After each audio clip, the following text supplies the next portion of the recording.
Je dis à McConnor. Vous voyez ce monsieur qui vient de passer près de nous en jetant sur notre jeu un regard désapprobateur? C'est Chentovic, le champion mondial des échecs.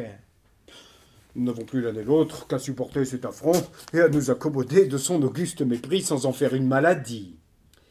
Et j'ajoutais, les pauvres bougres doivent faire leur cuisine à l'eau. Ces paroles eurent sur McConnor un effet surprenant.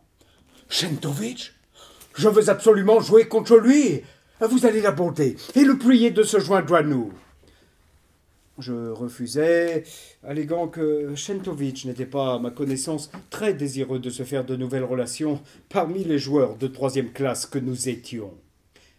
J'avoue que je n'aurais pas dû employer cette expression de joueur de troisième classe devant un homme aussi vaniteux que McConnor. Il s'élança impétueusement à la recherche de Chentovic. Au bout de 10 minutes, il revint. « Vous aviez raison. Ce monsieur n'est pas aimable.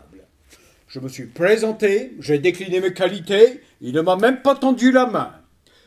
Je me suis forcé alors de lui expliquer combien nous tous à bord serions heureux qu'il acceptât de jouer une partie simultanée contre nous.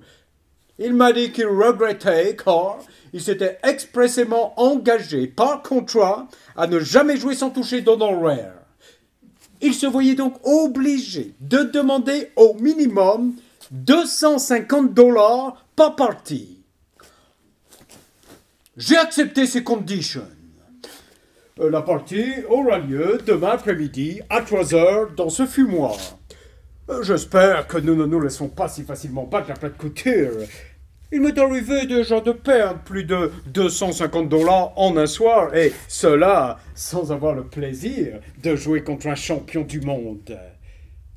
Pour un joueur de troisième classe, il n'y a pas de honte à être battu par un Chentovic.